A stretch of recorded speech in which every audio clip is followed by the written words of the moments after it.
Our stories are brilliant. We are resilient. Our stories are brilliant.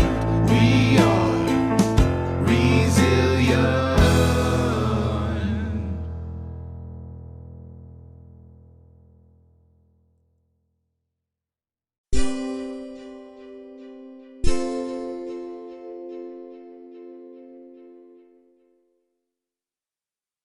That must be definitely different, especially the weather, right? I've seen some of your Instagram photos, and my goodness, you have some snow. Yes, it's been not as much snow as we've had in past winters, but thankfully it did just snow this week, so it's very pretty. But it's also really chilly today. It's 6 degrees, so that's very different from California life. Oh my goodness! So, what kinds of things do you do at the house there? As far as I understand, you have programs and you open your barn and your home for parties and things of that nature as well. Yes. So while I was in California and up until just about this year, I've been a wedding planner. So, kind of the reason for relocating was to have a property that we could use for weddings and events.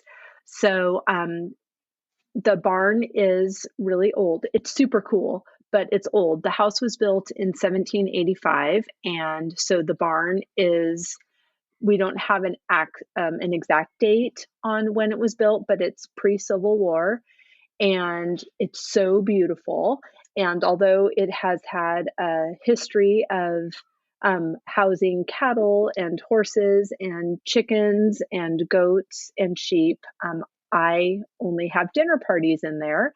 And I also host workshops that are creative based.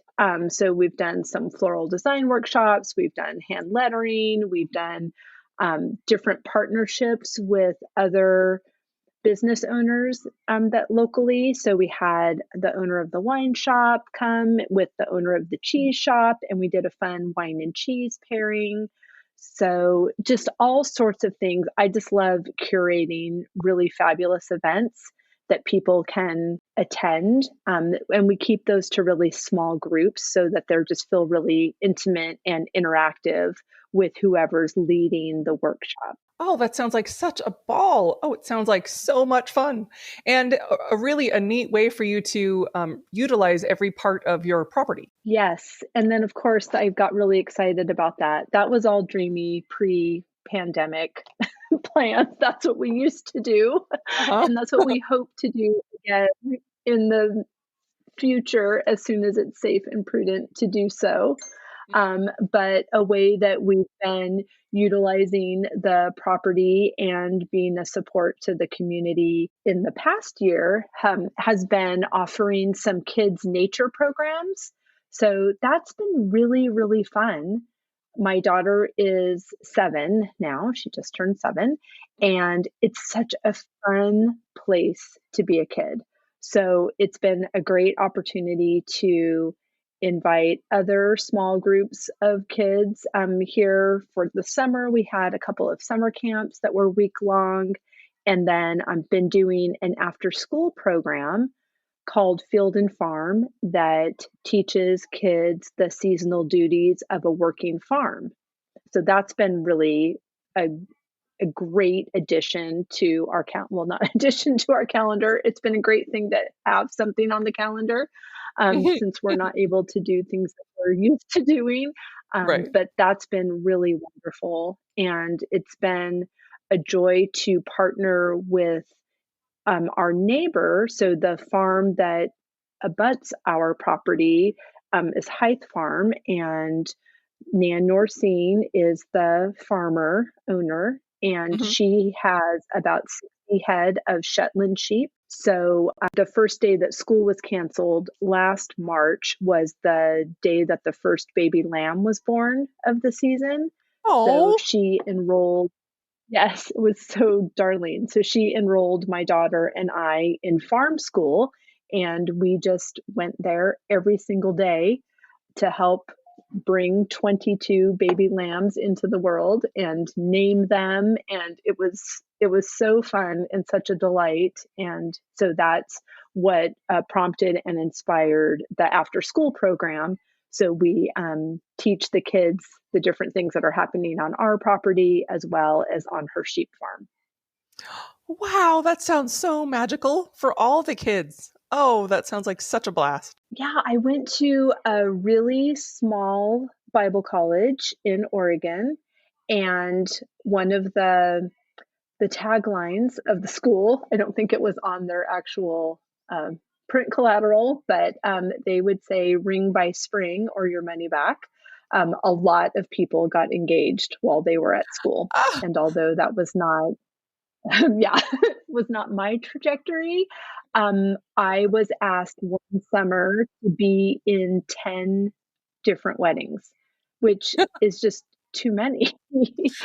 So, and we had a little closet, and it was the early 90s. So all the bridesmaid dresses had really puffy sleeves. So there was no way that I could have 10 of these dresses added to my repertoire. So for some of the girls that I wasn't as close to, I offered to help out with the planning and more behind the scenes mhm, elements of the wedding, and right. I loved it. So as a child, I'm totally dating myself, but I loved Love Boat, and Mhm, I wanted to be Julie McCoy. She was mm, the activities director on the Love right, Boat, and she had right. her clipboard, and she knew the timeline of what was happening when, and everyone went to her to find out what was next. And I loved that.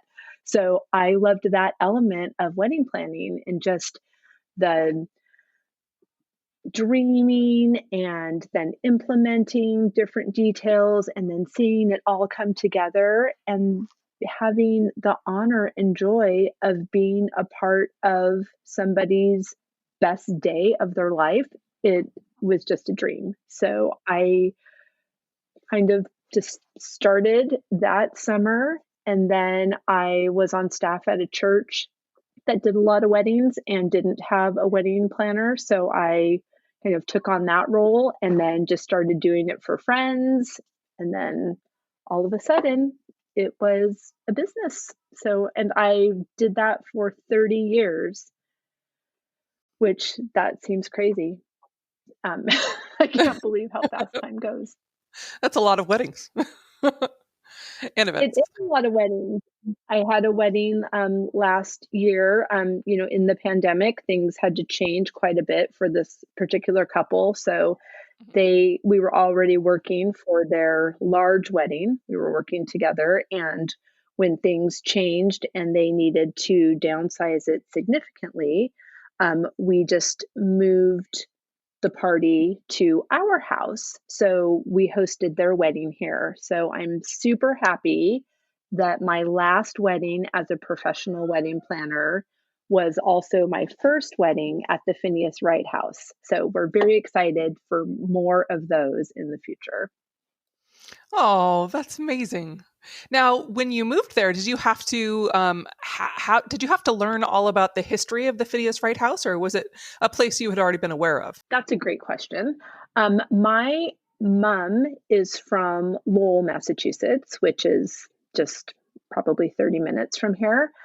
And she met my dad in the Navy. They were both stationed in Newport, Rhode Island, but my dad was from the West Coast. So when they left the Navy and got married, they moved to California just a few weeks before I was born. But all of my aunts and uncles, all of my cousins, everyone is in Massachusetts. So when we would come visit, I just thought this was the most beautiful place, and I've wanted to live here my entire life. So even growing up in California and going to school in Oregon and then moving back to California after school, but always had my sights set on the East Coast. And in fact, I've packed 3 times for a cross country move and twice unpacked still in California. But the Oh, third time was a charm. And so I was really glad. And we We were just looking for properties that were far enough away from kind of the hustle and bustle of the city life. Having been in California and just kind of in the thick of it, we were in the San Francisco Bay Area for 15 years before moving here. So we were just looking for something that was beautiful and had a little more property. And I wanted a barn so badly so that I could host barn weddings. And so this was actually the first property that we saw that was not a bed and breakfast and had a great barn, and it was beautiful, and it was really inexpensive compared to the San Francisco Bay Area. So we said, hooray, let's take it. And we had no experience with a house that was older than 1986. So it's been quite a learning curve, but it's an adventure, and we're super happy to be here and really excited to share it with people. Oh, I love that idea, and how resilient of you to take something that that worked for you somewhere, and you're moving it literally across the country, but you have to adapt. And I'm assuming it sounds like you weren't really a farm girl growing up, so you probably had to learn those skills too, right? Oh, yes. I have a closet full of shoes that I will most likely never wear again because we live on a farm now. So it's been, like I said, quite a learning curve. We've learned that neglect is the enemy. Hmm. So with an old house, you are just constantly on the lookout for anything that doesn't seem right.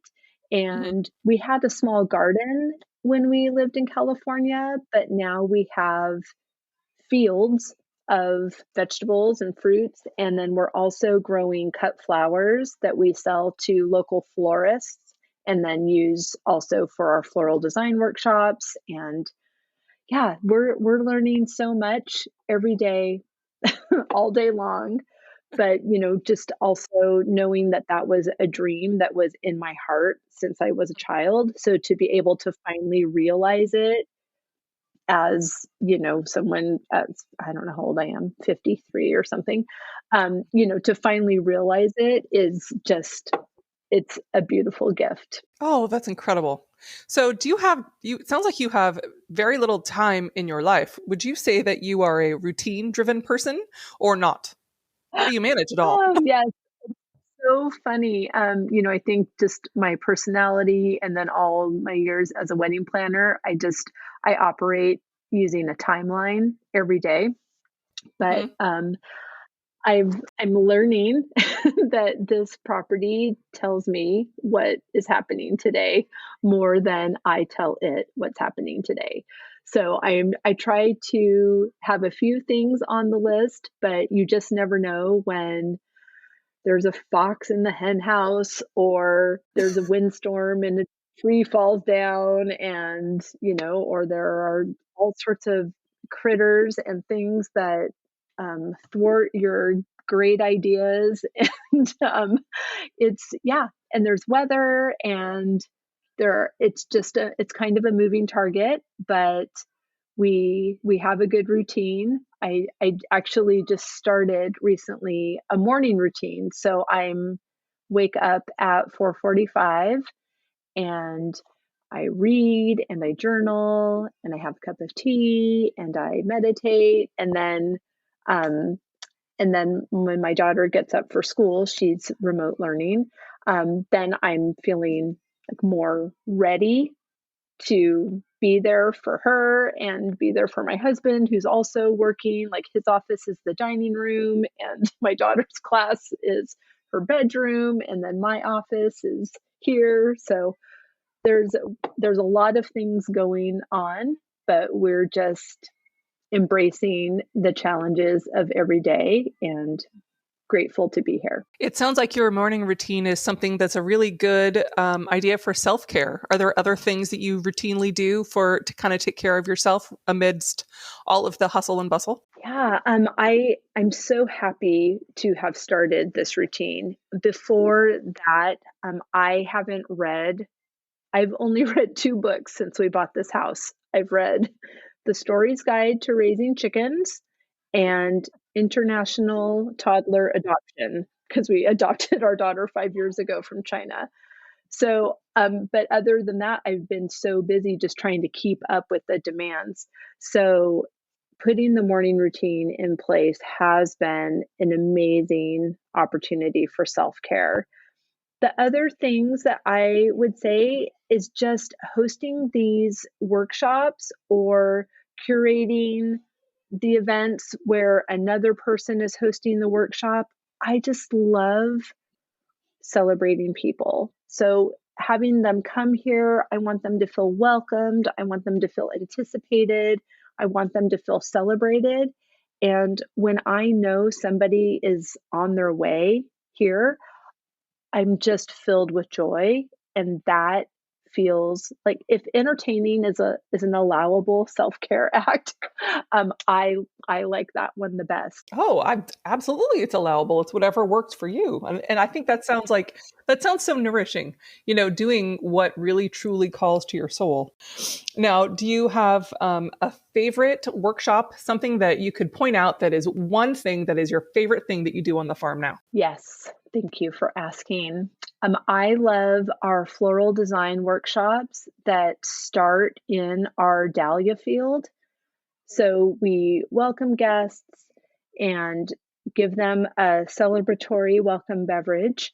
And then we head out to the dahlia field, clippers in hand, and everyone just gets to clip the flowers that speak to them the most. We have about sometimes they don't survive winter storage. So I'll say how many I stored, not how many will survive. About 225 different dahlias. Ooh. And it's just a beautiful show come September. It's so pretty. They, so to answer your question, we cut the dahlias and then have some other just forage around the property for other flowers, native flowers and plants that are growing, as well as other cut flowers in the field. We collect all of those, go back into the barn, create a beautiful centerpiece or arrangement, whatever anybody wants. And I love that too, because everyone has similar ingredients, but what they create on their own is so unique and beautiful.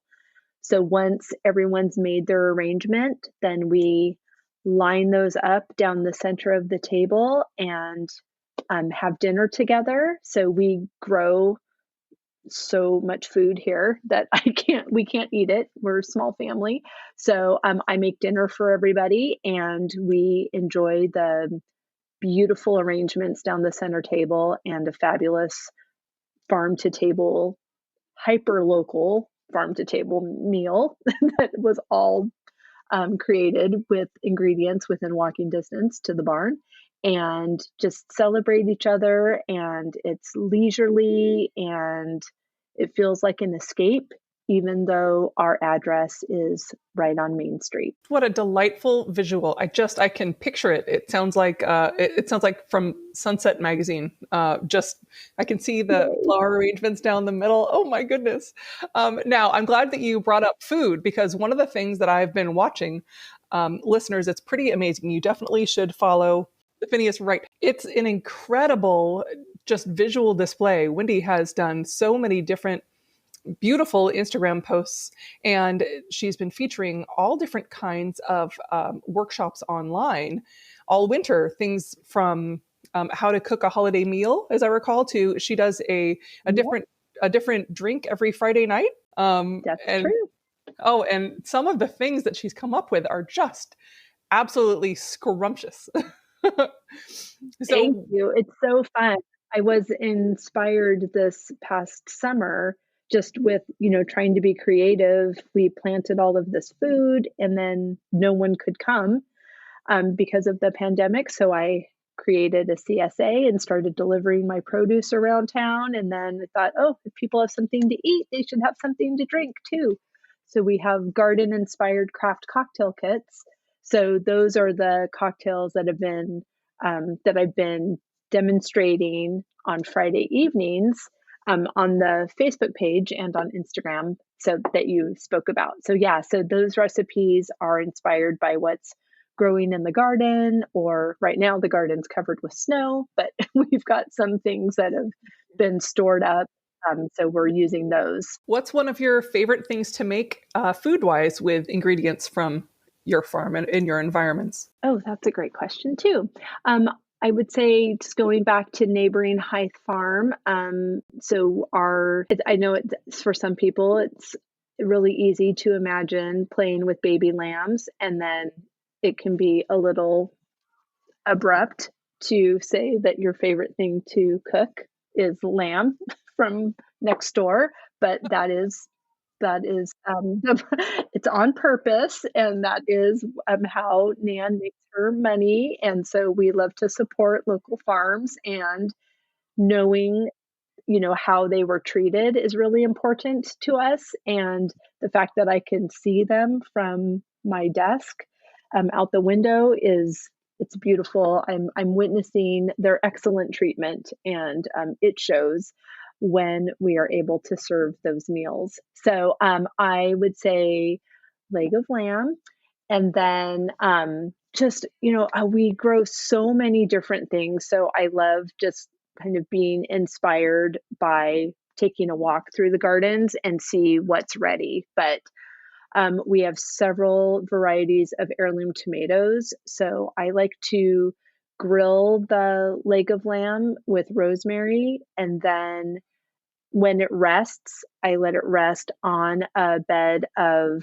heirloom tomato slices, and just the juices from the meat, seasoning the tomatoes, and tons of fresh basil and rosemary and all sorts of good things. That's making me long for, as I look at my snow-covered garden from where I'm sitting. Now I'm longing for tomatoes. Oh, me too. I saw them advertise heirloom tomatoes the other day, and I was like, that's not real. I mean, it is, but it's not the same. You're right about that. Yes, my but God. like you said, we have a lot of things that we're offering. We're doing a lot of everything online right now. So we've got different cooking classes. We have a cookie subscription box. So we send out a dozen beautiful, delicious, yummy cookies once a month. So some people have that subscription for a year. A lot of people gifted it over the holidays, so that's a lot of fun. But we're looking forward to when we can all be together again. I'm also planning some luxury trips that I'm curating those experiences. So we're taking the Phineas Wright House on the road a few times. So there's lots of good things ahead. Oh, I'm so excited. Now, how can listeners get in touch with you? Could you tell us your website and your Instagram, please? Sure, absolutely. It's phineaswrighthouse.com for the website. And on Instagram, it's Phineas Wright House. Perfect. Now, all this will be on the webpage for this podcast, as well as my own Instagram. If you would like to get in touch with Wendy, if you want to visit the Phineas Wright House when you can, or just enjoy her wonderful offerings. Thank you so much for talking to us today, Wendy. Thank you. It was a pleasure.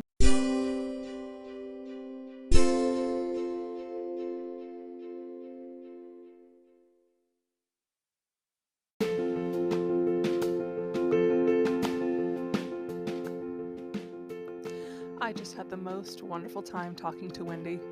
I wish she lived closer to me so I could come and be at her farm all the time. Doesn't it sound like such a delightful place to be? I wanted to talk about 3 things I learned from talking to Wendy. The first thing that I picked up on was the importance of going after what you love. The second thing I learned from Wendy was not to let the unknown stop you. That was so inspirational to me that she didn't know how to farm, but you know what? She taught herself and she figured it out. And the third thing was the importance of learning how to pivot, especially during the pandemic. what an amazing feat that she was able to find a way to make her farm work for her. I just felt so much love and inspiration coming from Wendy today, and I hope you did too. Remember, anytime you would like to contact me, you can always contact me through my website, youareresilient.net. Please subscribe and review on wherever you listen to podcasts. And also, if you have an idea for a future show, feel free to contact me about that. Thank you.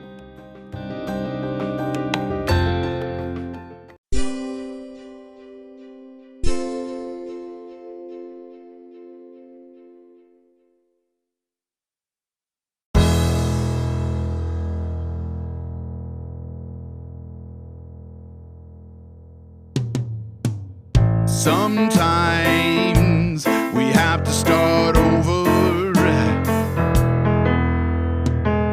Sometimes we have to fight back. Sometimes it's all too much. Lost inside the black. Our stories are brilliant. We are resilient. Our stories are brilliant. We are resilient.